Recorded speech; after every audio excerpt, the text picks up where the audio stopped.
Welcome to episode 4 of the HPJ tutorial. In this episode, we're going to learn about navigation agents and navigation obstacles. So, I think we should start off with navigation obstacles. Built in, I have 3 different types. I have squares or rectangles, spheres, and meshes.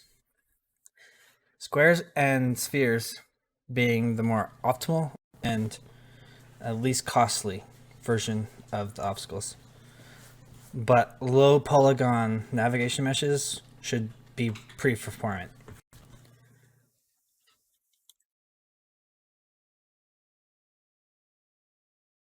Start by making a navigation square. So if you go to this, you'll see it down below. Let's bring it up to here. We can even give it a cube so we can see it. So you see the square here will also be what is seen by the map. As you increase your X and Y. Your Y being your Z coordinate in this case. So this is the space it takes in your navigation. If this is your obstacle, generally you want to go maybe slightly more than your obstacle to give it some buffer. And then even as you rotate this though, the square does not change. So keep that in mind. So if you want to rotate, there is a rotate function in the simple square that will change the X and Y for you, but that's only a 90 degrees rotation. The second version is a sphere, or a circle, I guess.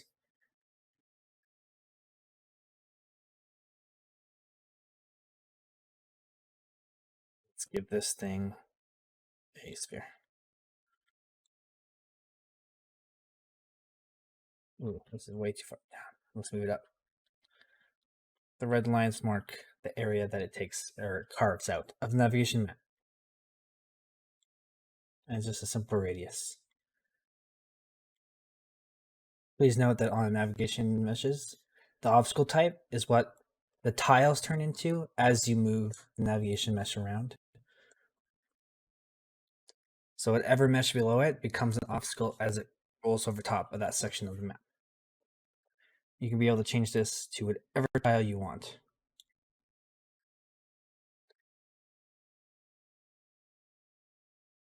Let's make this bigger so that we can see it on the map a little better later.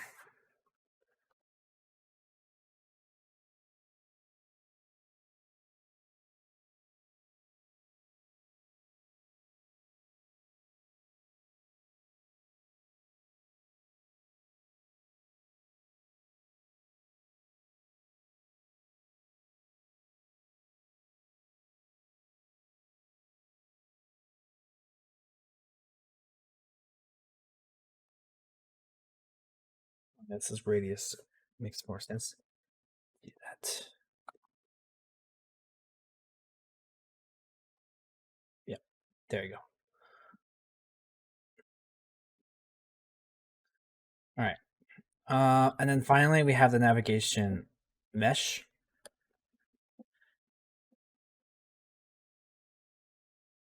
Which you will need a mesh to, see anything. So you know what? Let's actually create a new mesh here. Cylinder. Yes, let's try cylinder. So this one is, again, the more complex of the 3 meshes, and the most computationally powerful.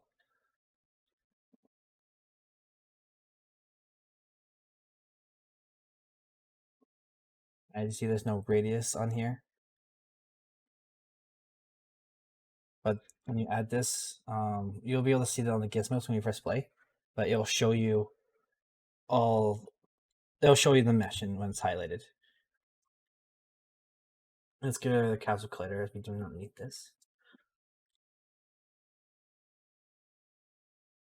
Again, this is mostly the same, but you are going to want to give it the mesh down here. There's multiple collision checks modes. So there's line collisions, which is a basic type of collision. It just checks to see the square and the vertex lines are colliding. So this will be more performant than an area cast, but it's be faster. Area collisions will check the triangle of a polygon to see if that tile is within that point. And both just as line and area collisions. So again, the more accurate, the more consuming it will be. And these will be automatically filled as you press play. You can change the scale of your thing and it will match it.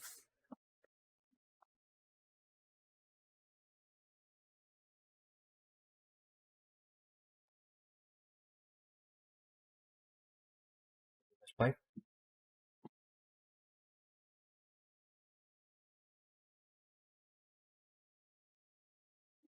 You'll see the red lines. Again, this is the mesh. And the blue line is what gets cut out of the map. So as we rotate the cylinder, you'll see that the blue lines will change and alter depending on its rotation. So pretty much what it's doing is taking a projection of the points and dropping them onto the map.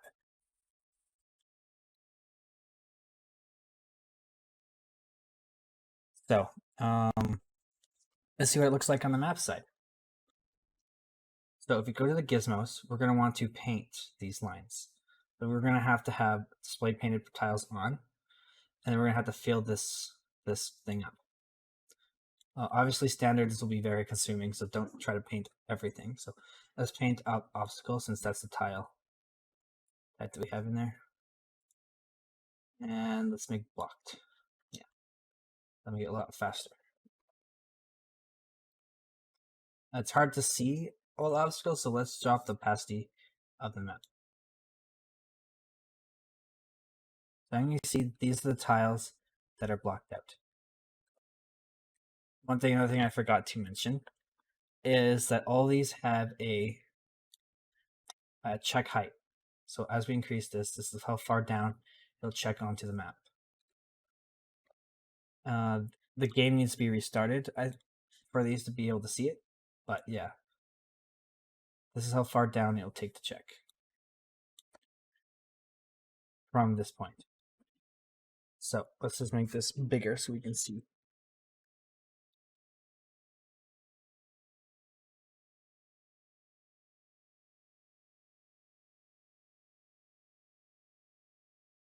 All right, cool. That should be good.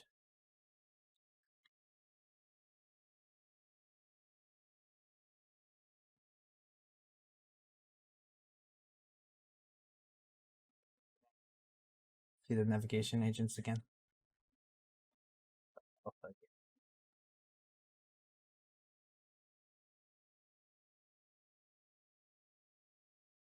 Cool.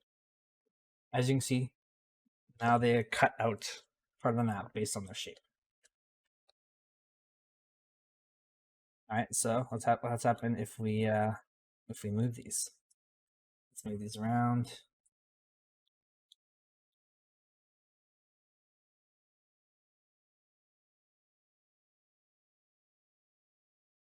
Do this one again. Let's make this one. As you can see, as they move, the map will be updated. If you want to see a greater example of this, we will go to our example scene, mesh opticals. Yeah, let's see.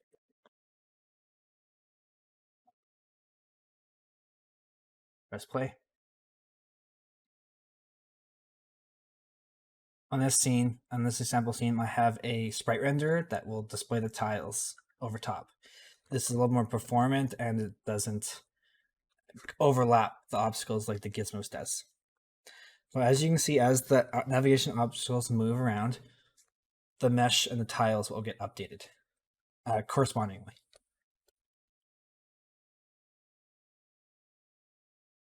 Right, that is our obstacles. And since we're here, let's talk about the local avoidance of the navigation agents. As you can see, the agent checks a few tiles ahead of it to see if it's going to collide with an object. If it does, it tries to pathfind again. That's pretty much how it works. As simple it is.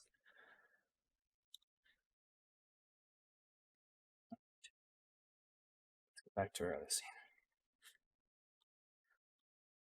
So let's go back into our agents. So automatic update is basically what it means. Do you want to update the agent update loop on your own, or do you want Unity to update it for you? The ground check is only valid if you have a ground cast, but what it does, it tries to keep your feet to the ground, so that if you're on a 3D world, it'll stay there. Otherwise, it'll just follow the height of the map that you have it on. Movement speed should be self-explanatory. That's how fast your agent's going to move in about meters per second. Auto validate is just a local avoidance. It just says, do you want to use local avoidance? Do you want to validate the current path that you're on? The auto validate times how often it'll validate your path. So obviously, if you want to save resources, increase this timer. And you can also decrease or increase the avoidant range for accuracy or performance. That's how many tiles it looks ahead. Validate current tile. So if your agent's moving or not, it checks. By let's say an obstacle goes over your agent, it checks to see if that tile is valid. If it isn't valid, then it will teleport your agent to the closest valid tile. Keep attempting on fail. So if your path becomes invalid in a portion, it'll stop the agent, but it'll keep trying. It'll keep trying to find. And if there's an alternate path, it'll go to it. If there's not, it'll stop. As soon as the path opens up again, it'll continue on that path and it'll continue. Navigation type is the navigation type that your navigation agent is going to use. By default, I use jump point search as it's very powerful and fast. I also have free, which is like you give it, it'll go from one point to another point. Very simple. This should only be possible if you don't have any obstacles in the scene.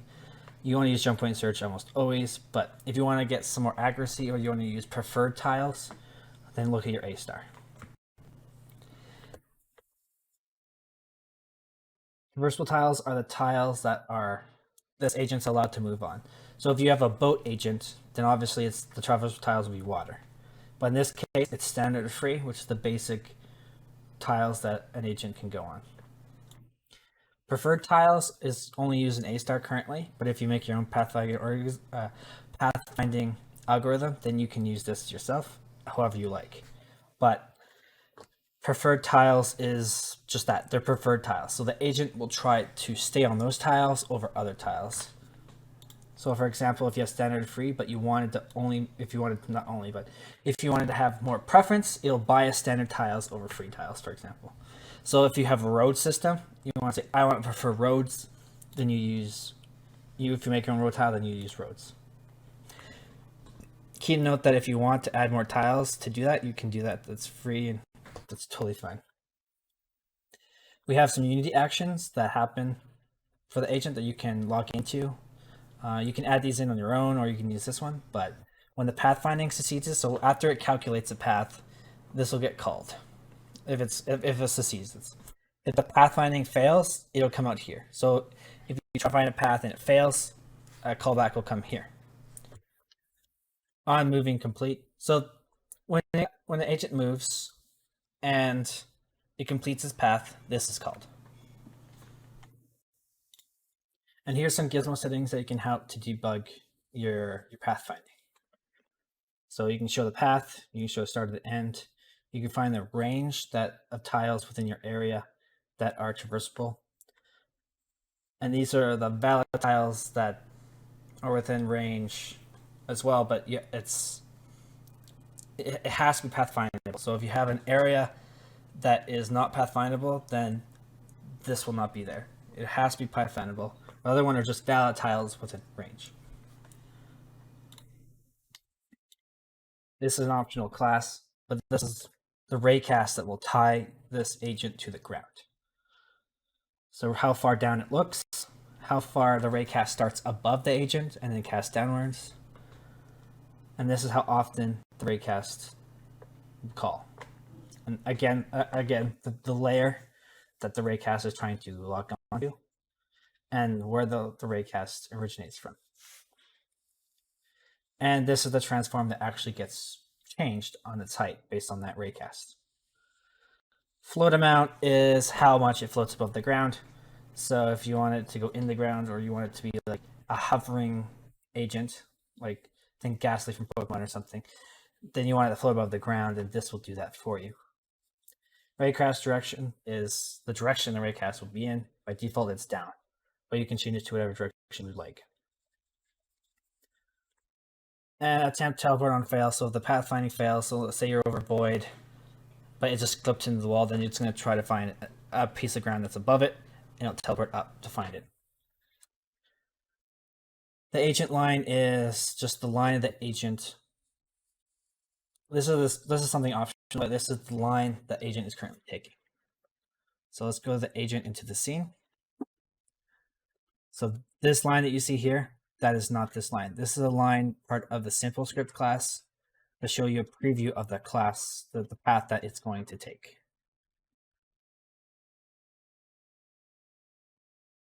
So this blue line there, that's the path, that's the agent line. So as you move around, that's the path it's going to take.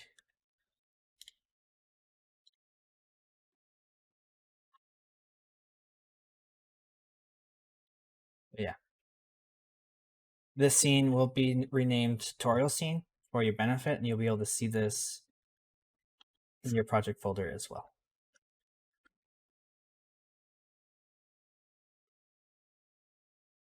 All right. And just a quick preview on the bridge system, because we went over it, but we didn't display it. But if we want to go to another map, you click on that, it'll go to the bridge, and then it'll follow the bridge route to the other map.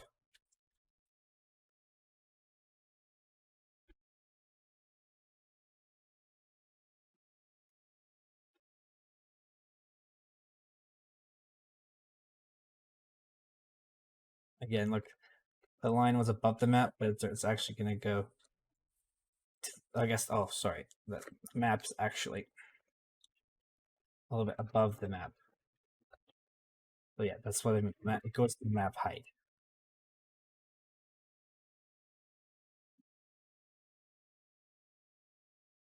All right, that's everything on navigation agents and obstacles. Thanks for watching.